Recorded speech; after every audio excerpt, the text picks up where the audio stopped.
pagising. Anong tawag daw pag tulog ang tsinelas? Ay, ang galing nila. Marunong na sila ngayon. Ano raw yung vitamins ng isda? Liver oil. Vitamin C.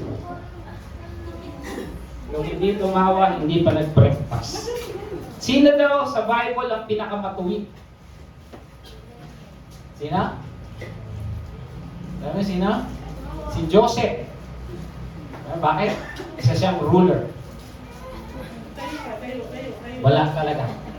Okay, anong hayop ang hindi nakapasok sa ark ni Moses? Isda. Alam nyo ano? Wala. Kasi wala namang ark si Moses eh. Ay, nako. Praise the Lord. Okay, pagpapatuloy na natin usapang puso. Noong unang araw, tinalakay natin yung tampo, yung nakaraan, betrayal. Today, tuturuan na naman tayo ng ating Panginoon. Pero, but first, let me ask you these questions. Madalas ka bang nalulungkot? Sabi nga kanina, no, devotion, problema. Nawawalan ka na ba ng gana sa dati mong ginagawa? Hirap ka na bang matulog? Nanghihina ka na ba? Ayan. May nararamdaman ka bang sakit, pero wala namang makita ang doktor sa'yo? Laki ka bang nag-aalala sa buhay mo? Pagod ka na ba sa buhay? Ayan. If one of your question is yes, one of your answer is yes sa mga tanong na yan, or more than, maaaring ikaw ay merong depression. Amen? So, pag-aaralan natin tungkol sa depression. Okay, hindi ito yung depression na sinabi mo sa kumare mo na, sis, nade-depress na ako sa buhay, ang daming problema. Hindi. We will talk about clinical depression. Let me clear this first. Clinical depression. Ang clinical depression ay isang karamdaman. Sakit siya sa utak. Okay? So, pag-aaralan na, hindi lang yung basta-basta depression na sinabi, oy, ano na ako, nade-depress ako sa buhay ko. Hindi. Ito ay clinical depression. Ngayon, sabihin mo, Pastor, bakit hindi ito lagi pinag-uusapan sa church? Kasi unang-una, kahit may nararamdamang isa, dalawa o tatlo sa mga nabanggit, ayaw mong sabihin, lalo na't alam mo, ito ay isang karamdaman sa utak. Una, alam mo bakit ayaw sabihin o pag-usapan sa church? Kasi magagaling magtago ang mga Christians. Tignan mo ang katabi mo. Masasabi mo bang may pinagdadaanan sa utak yan? Hindi. Kasi magaling magtago ang Kristiyano. O sis, kamusta ka na? I'm blessed and highly favored. Ang galing-galing ni Lord sa buhay ko. O, kamusta ka na bro? Ito, ang galing ng Lord. May answered prayer ako. Pero deep inside, hindi natin yung pinagdadaanan niya dahil ang clinical depression ay sakit saan? Sa utak. Amen? At parang, ang clinical depression, isang karamdaman na parang sipon, sakit sa puso, ubo, na dumadapo sa atin nang hindi natin gusto. Pangalawa, nakakahiya. Dahil sabi ko nga, ang clinical depression ay isang karamdaman sa utak. At pag nalaman na ikaw ay mayroong clinical depression, sabi mo kang lumapit dyan, baliw yan. Meron tayong connotation na gano'n, na pag mayroong sakit sa utak isang tao, baliw. Di ba? Ang tawag nga naalala ko nung bata ko, kung galing sa psychopathic. Yan, naalala niyo pa ba yung word na yun? Parang ako lang yata nakakaalam ng word na yun. O galing sa Mandaluyong yan. Kasi pag sinabing sakit sa utak, alam na natin, no? Na delikado, baka ka na lang, sampalin ka na lang yan. Amen? Okay, so title ng pag-usapan natin ngayon, kamusta ang mental health mo? Taken from 3 John 2. Okay, kabisado natin, 15 verses lang naman ng 3 John, pero yung verse 1 lang ang ating, verse 2 lang ang ating tatalakayin doon. Sabi dito, dear friend, ang nagsasalita si Apostol 1, sinasabi niya sa kaibigan niya si Gayo, I pray that you may enjoy good health. Sabi dito, sa ibang translation, dear friend, I hope all is well with you. Sabi mo, all is well. All is well. Yan. Ang sabi dito, that you are as healthy in body, as you are strong in spirits. And NIV, dear friend, that you may enjoy good health, that all may go well with you, as even your soul is getting along. Sa Tagalog, mahal kong kaibigan, idinadalaan mo ikaw sana ay nasa mabuting kalagayan at malusog na katawan tulad ng iyong espiritu. Okay, yung good health daw, pag sinabi mo sa Greek, hugianyo. Ibig sabihin, buo, uncorrupt. Nothing is missing, nothing is broken. Yun yung sinasabi natin, all is well. O meron kang good health, good body, and good mind. Wala kang sakit sa utak.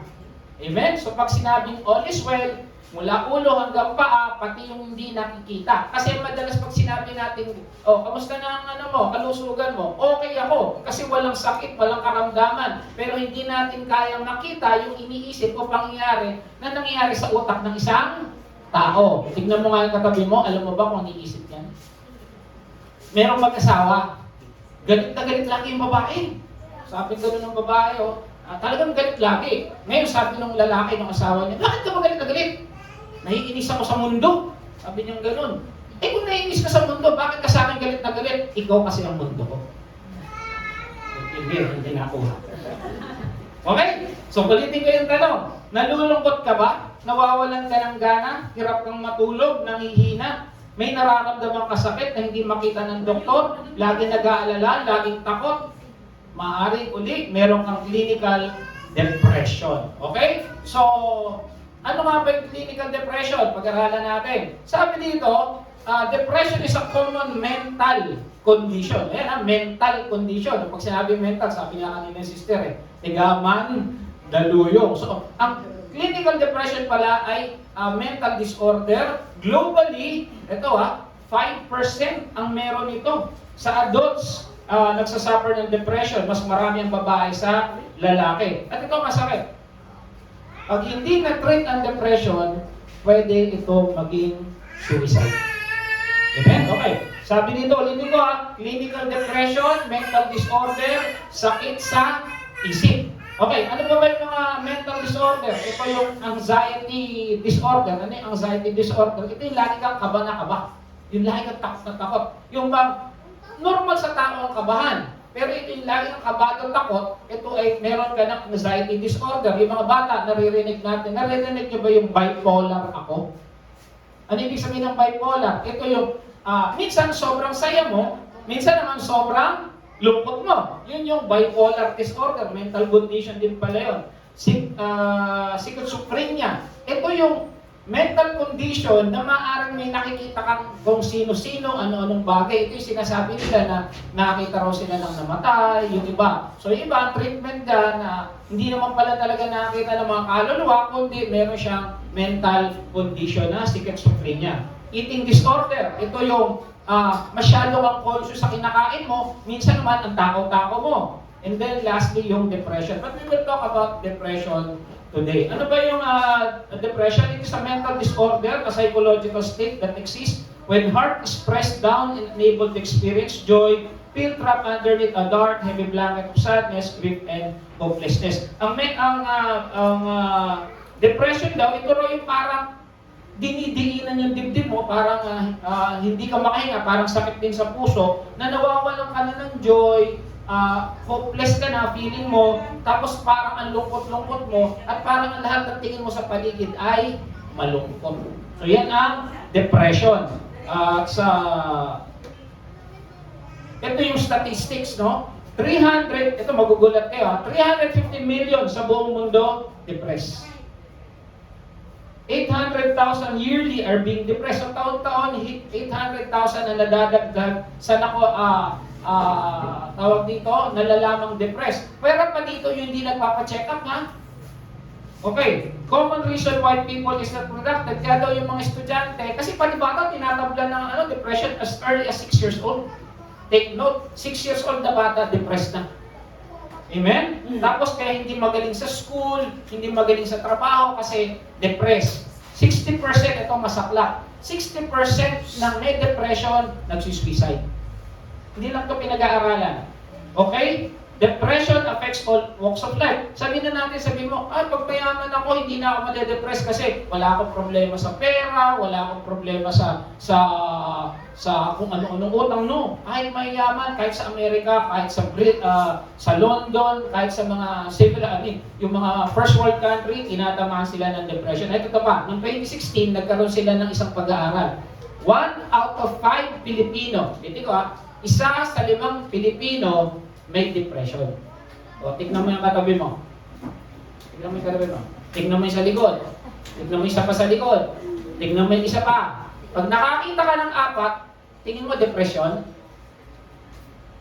Ay, hindi na sabihin.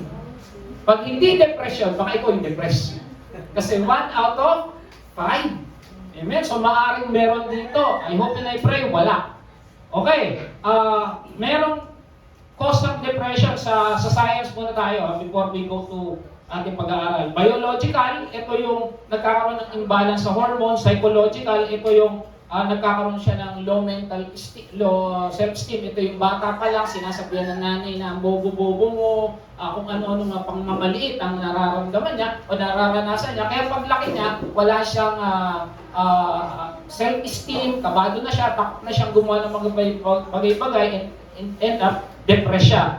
Environmental, nakaka-trauma. Yung paligid niya, magulo. Kagaya ng mga nangyayari sa mga lugar ng mga gera ngayon. So yun, traumatic ang experience niya. And then lifestyle related. Kulang ang tulog. Ayan. Pag kulang daw ang tulog ng tao, nagiging depressed din.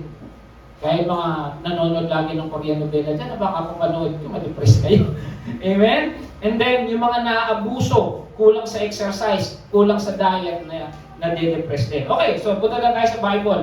Sa Bible, merong, ilan to? 1, 2, 3, 4, 5. 6 na dahilan bakit nade-depress sila sa Bible. Unang-una, kasalanan. Pag may kasalanan ka na nangyayari sa'yo, nade-depress ka. Sa Psalms 32, so ito si Haring David. Lost and suffering, si Job. Alam niyo nangyari kay Job? Nawalan siya ng trabaho, hindi. Nawalan siya ng anak at kanyang mga ari-arian. So kanya siya ay depressed na depressed. Nangyari din kay Elijah. Si Elijah, di ba, alam natin na after a successful battle with the prophets of Baal, nalungkot siya at natakot siya kay Queen Jezebel, kaya siya nagtatakbo. And then, isolation and loneliness, yung parang wala kang kasama sa mundo, parang nag-iisa ka. Hindi dahil wala kang kasama sa pamilya mo, pero sa tingin mo, wala kang kaibigan o pamilya. Disappointment, yung parang lahat na lang ng gawin mo, palpak. Nagkakaroon ka ng depression, and then spiritual warfare. Kasi ang kalaban, gustong-gusto, i-depress ang mga Kristiyano. Okay, cause of depression, sin. Sabi sa Psalms 32, 3, 4, sabi dito, malamang si Haring David, nang hindi ko pa naihayag ang aking mga sala, alam niyo naman yung ginawa ni Haring David, di ba? Pinag-aralan natin last week, yun nangyari sa kanila ni Bathsheba. Ako'y nanghina sa maghapong pagluha. Araw at gabi, ako'y iyong pinarurusahan, wala nang natirang lakas sa aking katawan. Parang hamog na tatuyo sa init ng tag-araw.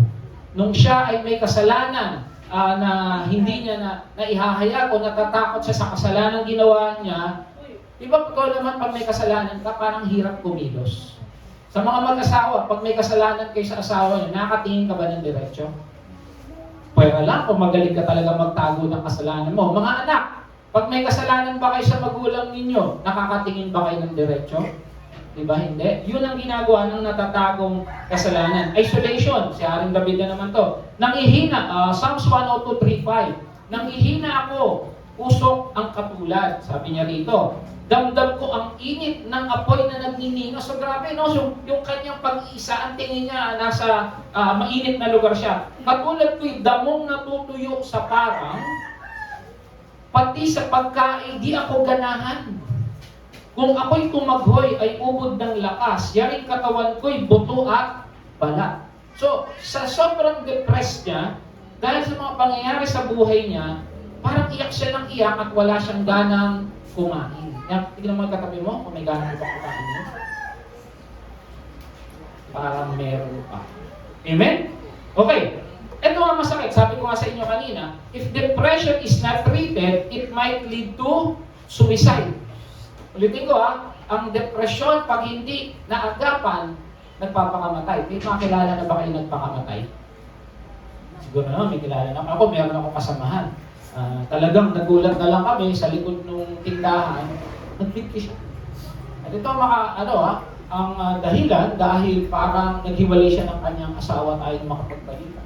Sobrang lungkot niya. Yun ang ginawa niya sa buhay niya. Ito masaklap. Sinasabi pa rin sa mga ka-group niya, Christian, na ganun daw yung pakaramdam niya. Hindi lang pinapansin. Kaya mga kapatid, kung meron magsasabi sa inyo na naggudunin, gusto niyang gawin, pag-pray niyo na. Kung hindi niyo man kayang kausapin, hindi nyo man kayang mabigyan ng payo, pag-pray nyo. Amen? Huwag nyong babaliwalain. Pwede rin sobrang kaba, anxiety. Sabi sa Proverbs 12:25, anxiety weighs down the heart. So, ibig sabihin, pag sobrang-sobra ang kaba mo, ano ba yung anxiety? Di ba yung takot na takot, parang ganon, bumabagsak daw ang iyong puso. Pag yung takot at kaba nakarating na sa puso, misa kasi takot, biglaan lang. Dahil kanina may lumilipad na ipis dyan, pero hindi naman nakakarating sa puso yon, wala yon. Pero yung talagang yung takot at kaba mo, nakarating na sa puso, babagsak daw ang yung katawan. Example ng mga nag-suicide. Si Robin Williams, kilala nyo? Yung kasama ni Batman. Robin Williams, isang magaling na comedian. Imagine, comedian siya.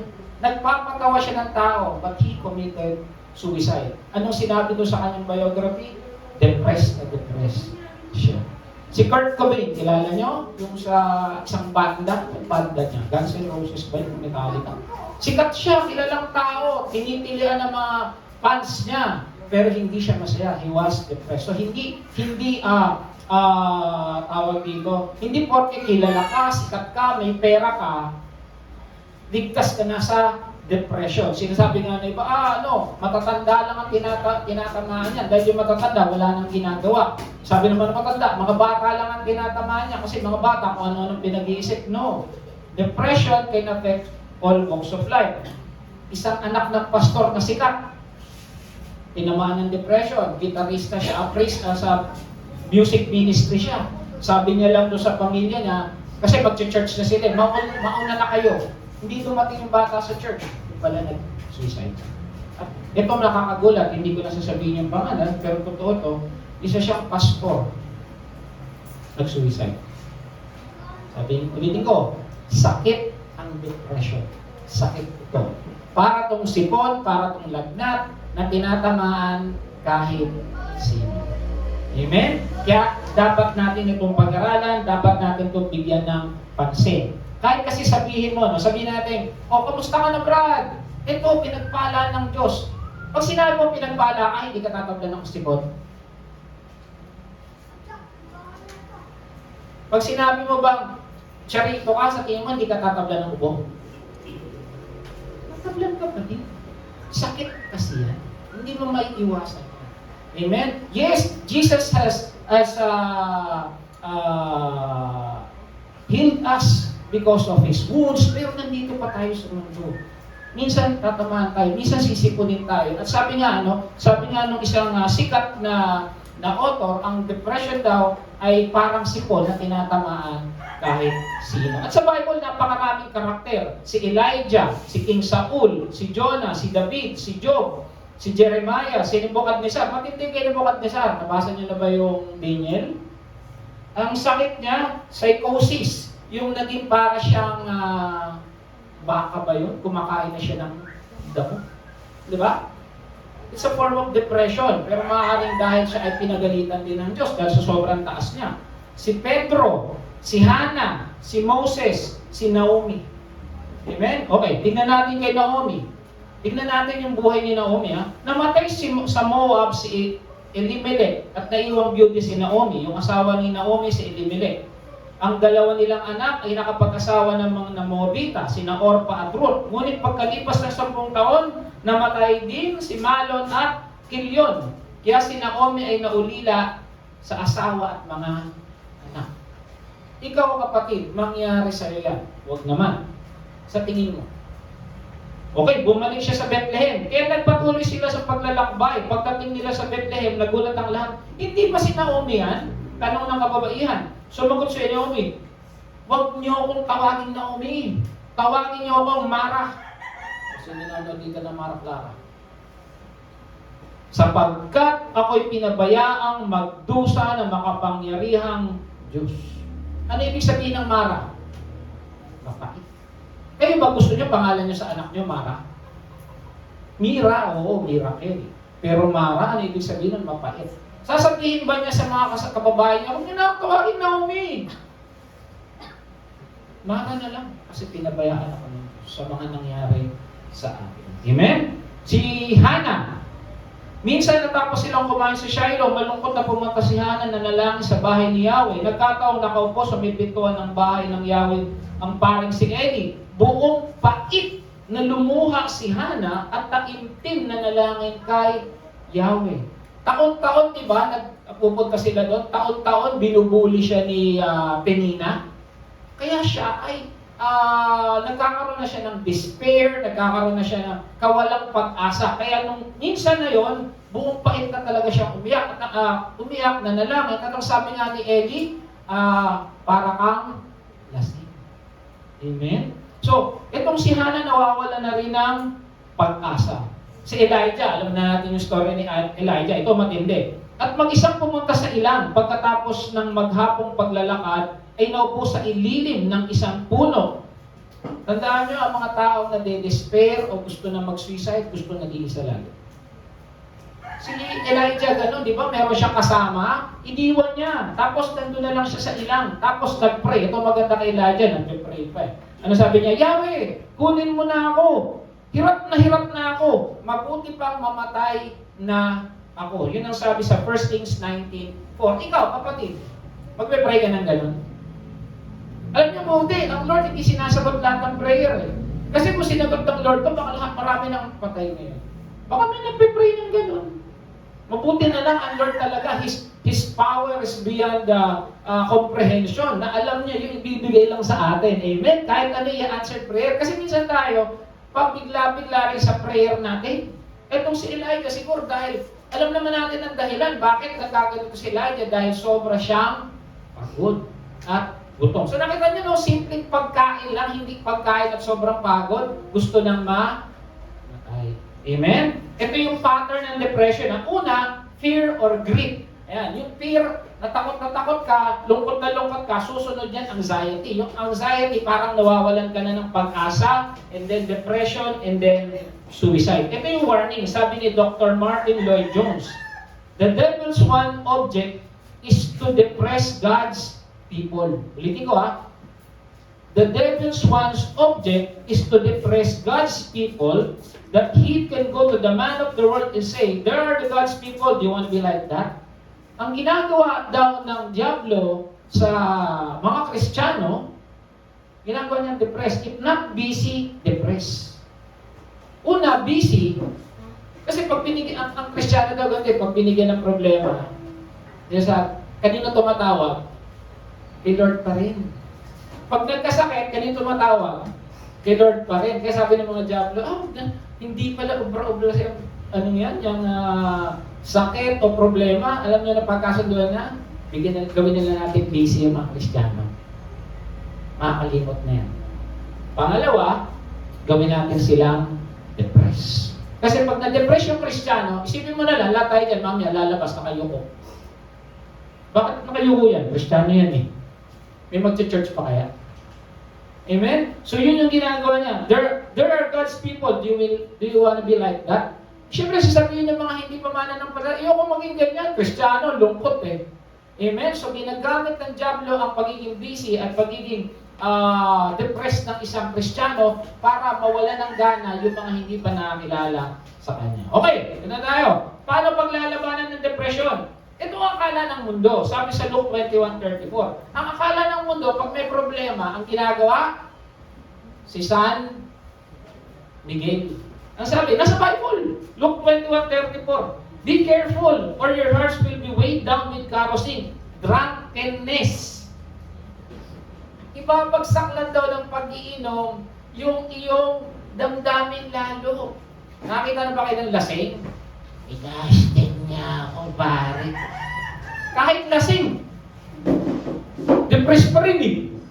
Nga lang, makakatulog. Pero pag-isip niya, sakit ng ulo, mamaya inom na naman yan. Amen? So nasa Bible pala, sinasabi na, hindi yun ang daan para ikaw mawala sa depresyon. Alam niyo kung sino ang daan? Sabi sa John 8:36, if the Son sets you free, you are free. So ang daan, ang kasagutan sa pinagdadaanan natin kahit na depression pa yan, si Jesus. Amen? Unang-una, if you want to get out of depression, seek God. Paano? Manalangin. Manalangin. Yan lang yung weapon natin eh. Sabi sa Jeremiah 17:4, kanta to eh, Heal me, O Lord, and I will be healed.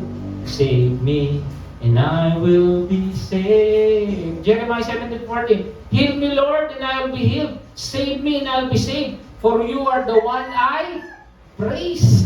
So if you're experiencing depression, o nandun ka pa lang sabihin na natin, kasi yung clinical depression, ito na yung pinakamatindi. Meron silang tawag doon, hindi ko na maalala. DMD yata, something like that. Pero nagsisimula yun sa anxiety, sa grief, sa despair, sobrang lungkot, yung parang nawawalan ka na ng gana. Pero ang suma total niyan, depression, pag hindi na agapan, suicide.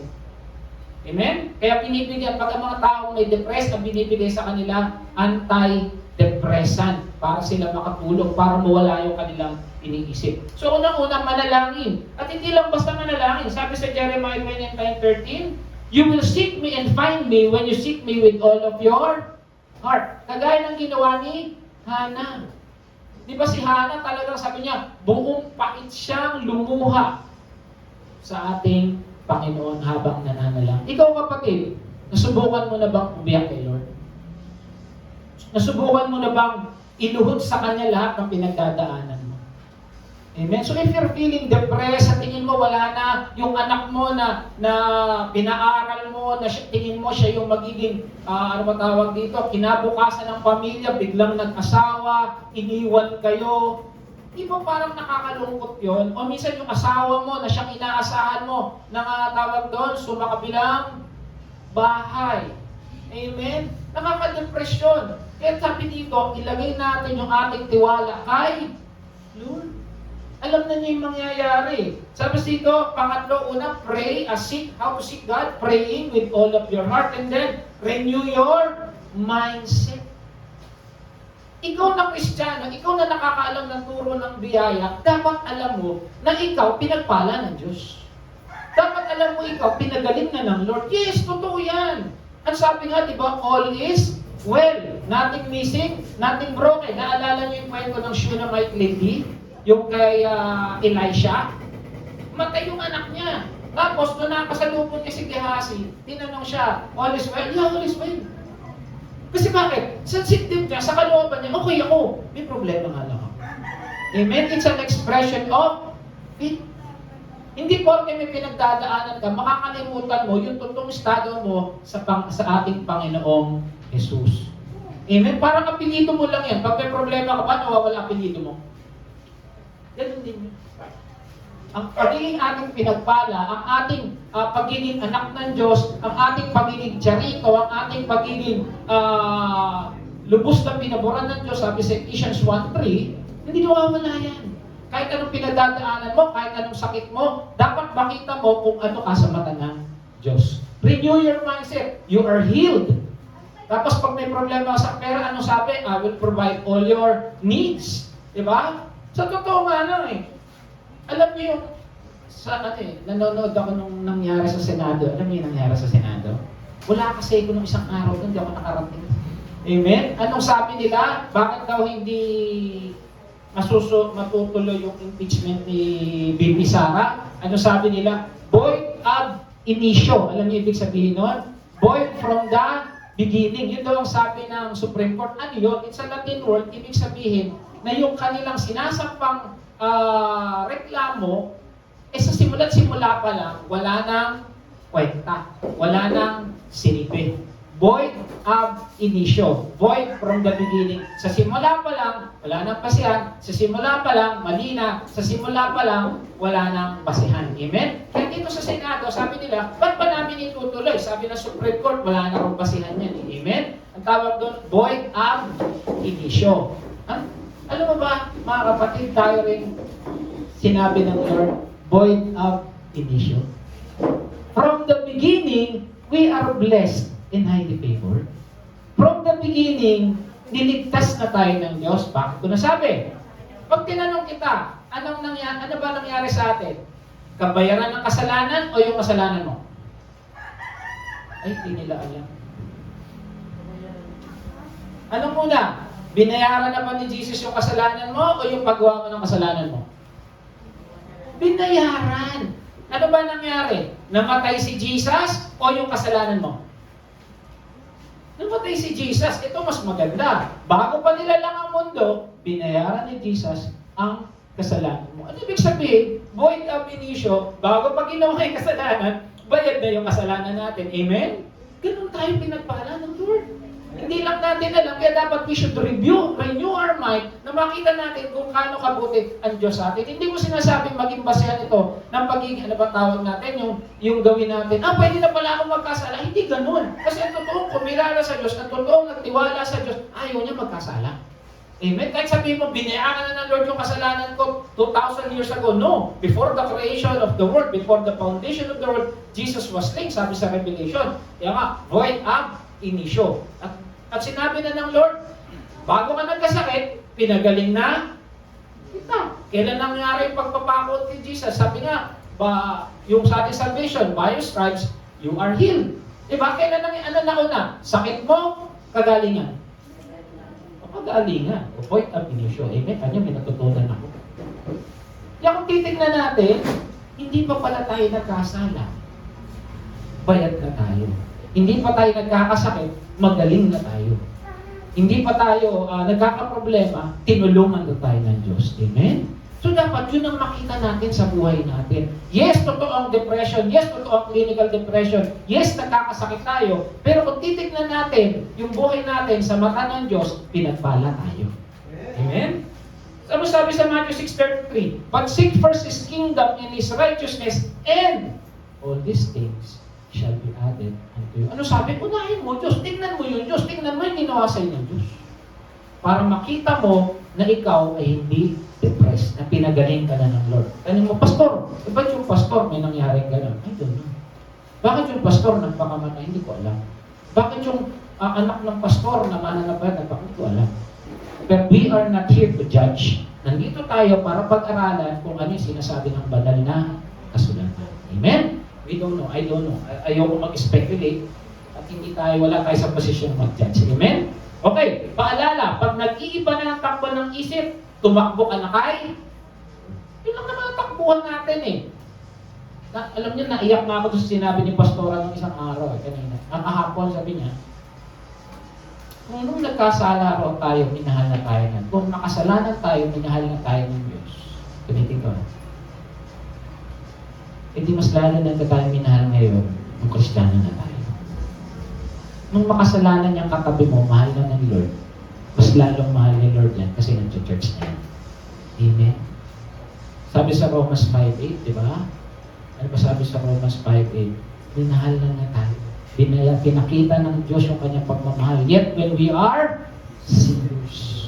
So ibig sabihin, nung makasalanan ka, niyayakap ka na niya, mas lalo ngayon na anak ka na niya, na tumanggap ka na kumakanta ka na sa harapan, na nagpe-pray ka na sa harapan, na nagpapagamit ka na sa kanyang ubasan. Amen? Mas lalong tuwang-tuwa sa iyo si Lord. Amen? Pangalawa, pag nararamdaman mo na parang nade-depress ka na, lumapit sa kaibigan. Talk to a friend. Kasama na rito yung kaibigan, kasama na rito yung kapag-anak, kasama na rito yung kapatiran. Kasi sabi nga kanina, ang taong may depression, gusto niya nag-iisa siya.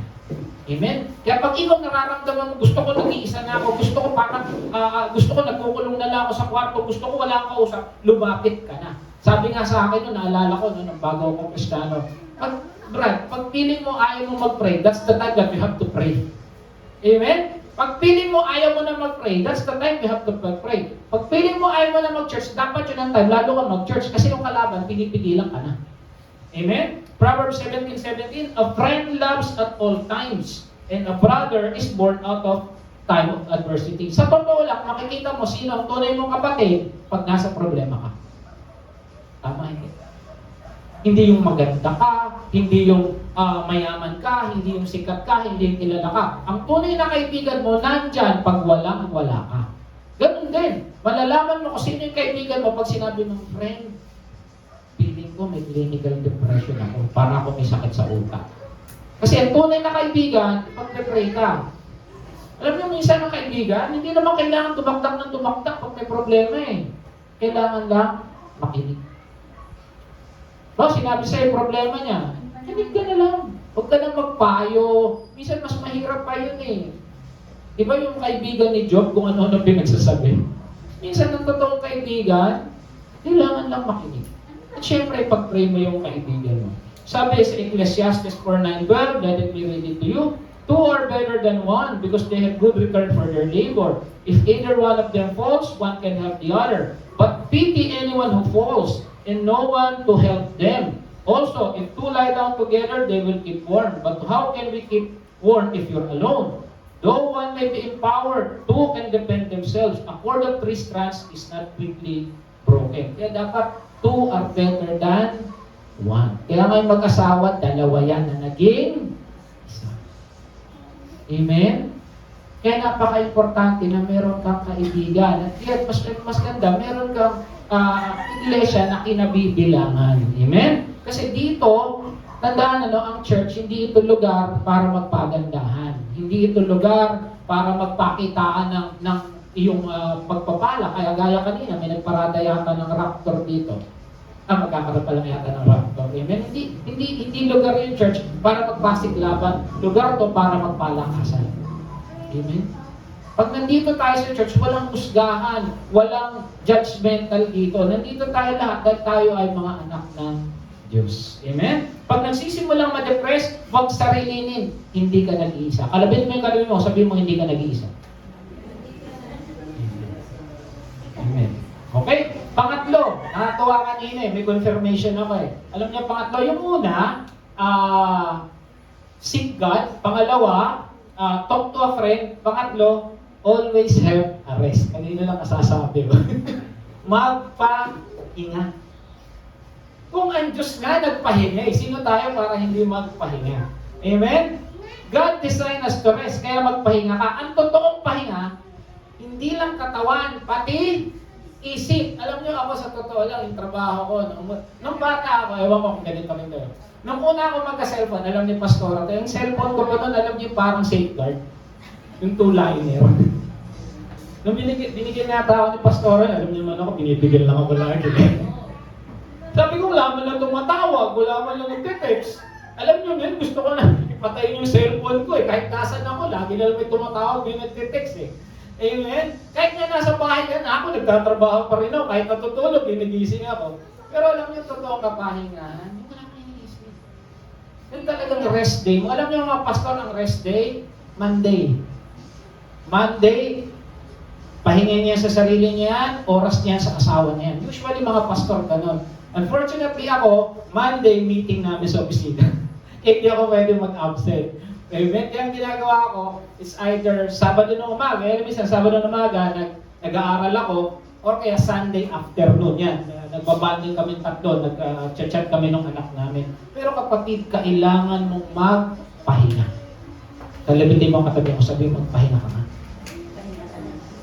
Pahinga ka, yung totoong pahinga, yung wala kang iniisip, yung nanonood ka lang, hindi mo iniisip yung lulutuin. Huwag mo munang isipin yun, hindi naman mawawala ng gagawin sa bahay, tama? Laging meron at meron yan. Ipahinga mo yung isip mo, ipahinga mo yung katawan mo. Ginawa ng Diyos magpahinga. Sabi sa Exodus 20:11, 6 na araw ko nilikha ang langit, ang lupa, ang dagat at lahat na ito. Ngunit na mahinga ako sa 7 araw. Kaya pinagpala at inilaan para sa akin. Ano ibig sabihin? Pinagpala raw yung mga tao na papahinga. Kung si God nagpahinga, sino tayo para hindi magpahinga? Kaya nade-depress ang tao kasi hindi nagpapahinga. Tignan mo yung katabi mo, wala nang pahinga talaga. Pahinga mo, matulog ka. Ako, alam niyo, pag Sabado ng umaga, alas 7 yata ako bumabangon. Kaya lang, minsan yung katawan mo, yung body clock mo, alas 5, gising na talaga eh. Tutulog pa ako. Because I want to take a rest. Amen? Kung yung makina nga, yung mga motor nga nasisira, tama? Katawan mo pa kaya? Kailangan mo magpahinga. Amen? Mark 16:31. Ito si Jesus to Sabi ni Jesus, subalit napakaraming taong dumating at umalis at hindi na nila makuhang kumain. Ano sabi ni Jesus sa mga disciples? Kaya sinabi ni Jesus sa mga lagad, magpunta tayo sa hindi mataong lugar upang makapagpahinga. Kung si Jesus after siya sa welfare ng kanyang disciple, ikaw din kapatid, dapat after ka sa welfare ng katawan mo. Kung tatay ka, pagpahingay mo naman yung misis mo. Kung misis ka, pagpahinga mo rin naman yung mister mo. Yung mga anak, pagpahingay nyo naman yung nanay nyo. Bigyan nyo ng rest din yung nanay nyo. Kayo naman yung maghugas ng pinggan. Kayo naman yung magwalis man lang. Everybody needs to take a rest. Hindi arrest na, rest. Amen? Kasi talagang made-depress ka pag hindi ka nagpapahinga. Kaya kanina yung verse, sabi kanina, Matthew 11:28-30, lumapit kayo sa akin, kayo lahat na nahihirapan at nabibigatan sa inyong pasanin. Kayo'y bibigyan ko ng kapahingahan. Kadalasan ng tao, akala nila yung katawan nila kaya pa. Alam nyo, ang mga Japanese, napansin ko nung nasa Japan ako, sila sa isang taon, yung isang buwan, pahinga talaga. Nagliliwaliw sila sa buong mundo. Ang OFW, yung isang buwan sa isang taon, na dapat umuwi sila o magpahinga sila, ano ginagawa? Pinapasok. Sir, bayaran mo na lang, magtatrabaho na lang. Ganun nga mga OFW. Minsan 2 taon hindi umuwi. Madadala ko na lang po yung sa pamilya ko yung isang buwan ko, yung 2 years na vacation ko. Hindi natin alam na sila hindi nagpapahinga dun. Amen? Kailangan po natin ng pahinga. Sino tayo para hindi magpahinga? Kaya nga sabi nga, kung pagod ka na, lapit ka kay Lord. Kasi minsan, hindi lang physical na katawan ang kailangan nakapahingahan, yung utak din. Alam nyo, maraming problemang masusolve kung tama ka lang mag-isip. Hindi ko maraming problema masusolve kung tama ka lang mag-isip. At paano magkakaroon ng tamang pag-iisip? May pahinga ka. Mas gaganda ang buhay ng pamilya mo pag maganda ang takbo ng utak mo. Ulitin ko, mas gaganda ang takbo ng pamilya mo, o ng karir mo, o ng school mo, sa pag-aaral mo, kung marunong mo lang ipahinga ang isip mo. Kasi bakit? Pag takbo ng takbo yung isip mo sa kung anong-anong bagay, hindi ka makakapag-focus sa isang bagay na maayos. Amen? Konektado ito mamaya sa lessons natin, mamaya tuturo ko sa inyo. Kaya minsan nakala mo ayaw mo na. Pero ang totoo, pagod ka lang pala. Kaya have arrest. Kalabitin mo yung katabi mo. Sabi mo, pahinga ka nga. Pahinga ka nga. Kahit yung mga bata sa likod, kalabitin mo sarili mo. Katabi mo, sabi mo, magpahinga ka. Yan, magpahinga kayo. Pag uwi nyo, matulog kayo. Pag tinanong ng nanay nyo, sabi nyo, sabi ni Pastor. Pinagalitan yung mga bata. Amen? And then huling-huli, hindi ka nag-iisa. You are not alone.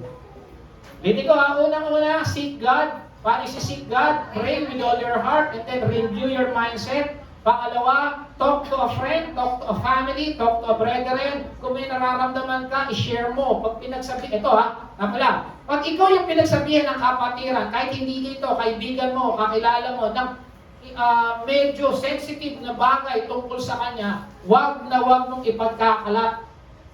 Kahit sa kapababa dito, may nagsabi sa akin, ay, Pastor, ganito pinagdadaanan ko, pag-pray mo ako. Huwag mo sasabihin sa prayer meeting, pag-pray po natin si ganon, kasi po, may tama yung utak niya. Hindi ganon. Amen? Sarilinin mo lang, sabihin mo kay Lord. Amen? And then lastly, you are not alone. Kahit kailan hindi ka nag-iisa, hindi ka iiwan ni Lord, andyan siya. Kalabitin mo yung sarili mo, hindi ka nag-iisa.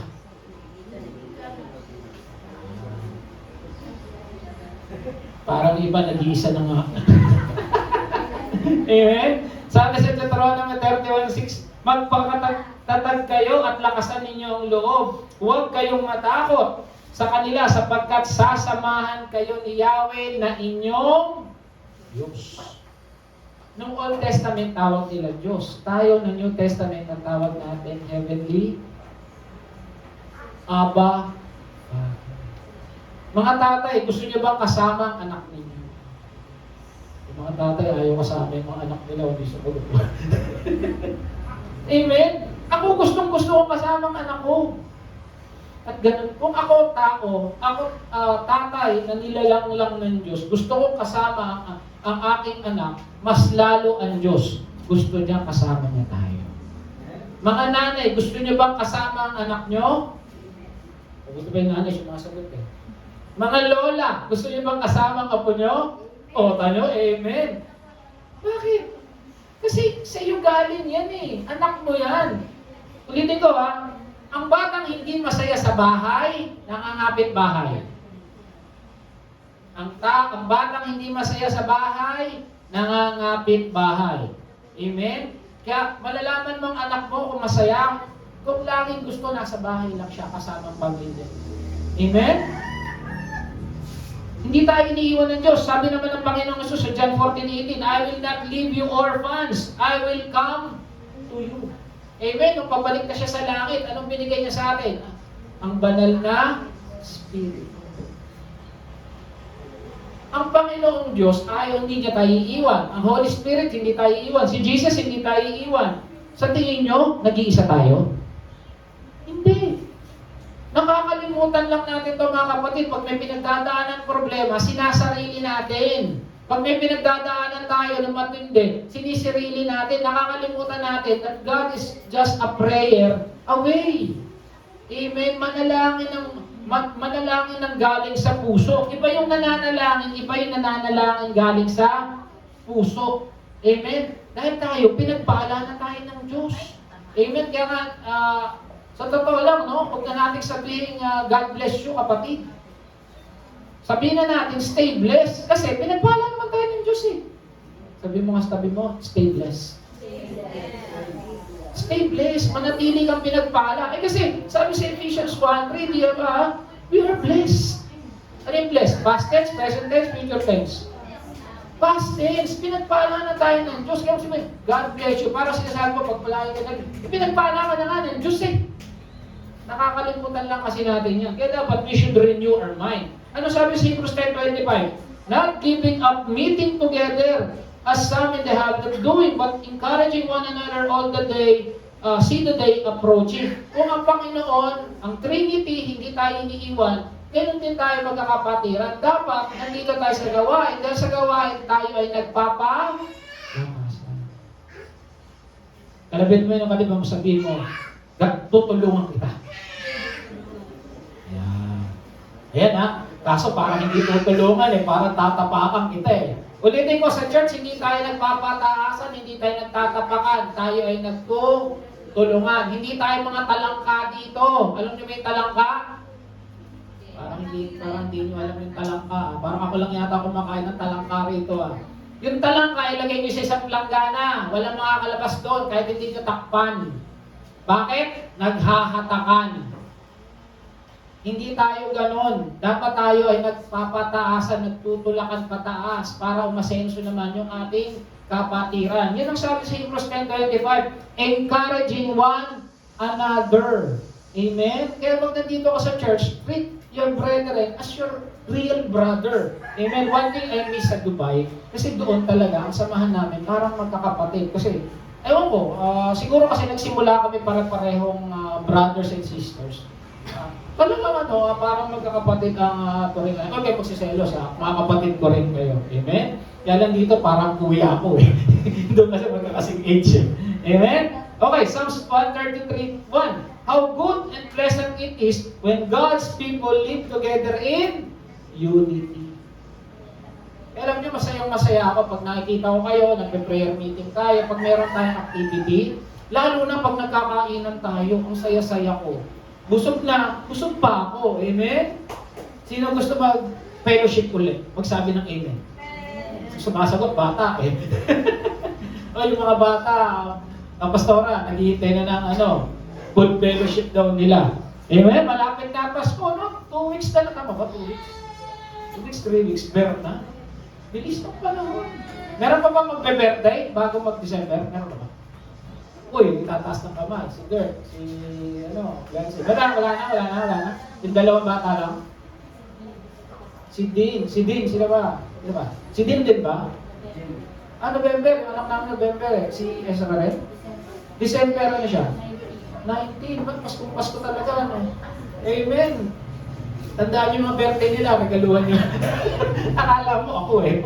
Amen? Di ba ang saya? Pag talagang mawawala yung depression depression mo, pagkakasama mo kapatiran. Hindi dahil pogi o maganda yan, hindi dahil nakakatawa ang mukha niyan, dahil kasama natin ang Panginoon. Amen? Oh, how good and pleasant it is when brothers live in unity. Live together in unity. Amen?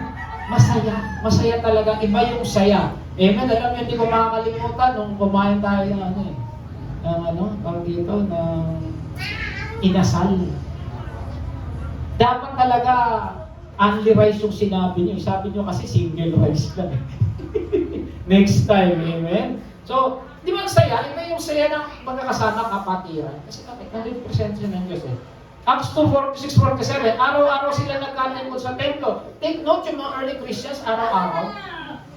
Nagkatingkod sa templo, nagpira-piraso ng tinapay sa kanilang tahanan. Ipapay sa templo, ipapay sa tahanan, ha? At masayang at may malinis na kalooban. Nagpupuri sila sa Diyos, kinalulugdan sila ng lahat ng tao, at bawat araw ay dinadagdag sa kanila ng Panginoon ang inililigtas. Napansin niyo early Christians, nagte-templo na sila araw-araw, nagche-church fellowship pa sila araw-araw. Hindi ko alam paano magagawa ng mga 20th century Christian niya kasi nagtatrabaho tayo no? Pero buti na nga na, may Zoom na ngayon. Amen? Kaya, at I hope and I pray, yung Sunday, bilhin na natin kay Lord. Half day nga lang naman tayo dito. Wala pa nga half day. Minsan 1 hour lang. Minsan, pinakamatagal natin dito, 3-4 hours. Amen? So, ibigin na natin kay Lord yung para kay Lord. Kasi bakit? Tayo rin naman na nabibless tama? Pag ikaw nagpahinga, sabihin mo, magpapahinga ako kasi sabi ng Lord, ikaw ang nagpapahinga. Pag sinabi mo mag-church ako para kay Lord, ikaw din naman yung nabibless tama? Lahat ng sinasabi ng Lord, hindi para sa Kanya, para sa atin. Kaya kung may pinagdadaanan ka man, sundin mo yung sinasabi ng Lord, maniwala ka. Wala yan. Amen? Huwag niyo tanong uli sa akin, anong nangyari sa ibang kapatiran na pero tayo, hanggat maaga pa, alam na natin yung gagawin natin. Amen? Okay? Kahit kailan hindi ka nag-iisa kasi sinabi ng Lord, sasamahan ka. Amen? Kalabit mo yung sabi mo, sinasamahan ka ni Lord araw-araw. O yung mga nasa likod, sabihin nyo sa katabi mo, sinasamahan ka ni Lord araw-araw. Ayan, amen. Okay, tapos na tayo. Unang-una, ano yung unang-una? Seek God. Pangalawa, talk to a friend. Pangatlo, always have a rest. Pang-apat, you are not alone. Ulit, sabihin mo sa tabi mo, hindi ka nag-iisa, andito lang ako. Ayan, totoo yan o. Sa likod, mga bata, sabihin mo sa katabi mo, hindi ka nag-iisa, nandito lang ako. O, para ayaw nyo naman samahan eh. Amen? Okay, so paano mapaglabanan ng depression? Stay with God. And how to stay with God? Pray and be with His gathering. Remember, His gathering, His present. Amen? Pag nasa gawain ka, kaya alam nyo, ito sina Pastor Joby, mapalad to, pero araw at gabi may fellowship. Amen? Akala lang nakakapagod doon, nakakapagod. Kahit ako nagpapagod mag-aaral ng salita ng Diyos. Pero every time na nag-aaral ako ng salita ng Diyos, masaya ko. Kasi bakit? Kinakausap ka ng Diyos. Kaya every time na gagamitin ka ng Lord, huwag mong isipin burden. Isipin mo, sabi nga ni Pastora, blessing. Burden kasi mahirap mag-aral. Pero blessing kasi kinakausap ka ng Lord. At bago ka magturo, ikaw yung unang natuto. Amen? O stay with God. Psalms 34:18, the Lord is close to the brokenhearted and safe towards or crushed in spirit. Amen? Kaya kung ikaw nakakaramdam ka na ng depression, nakakaramdam ka ng lungkot, gusto mong mag-isa, gusto mong lisan ng mundong ito, pray. Nandito lang kami, parang may katanggal mo yun. And then, have a rest. Pahinga mo yung isip mo, pahinga mo yung katawan mo. And then, remember, you are not alone. Kahit kailan, hindi ka iniiwan ng Diyos. Amen? Tayo tumatay, palakpakan natin ang ating Panginoon.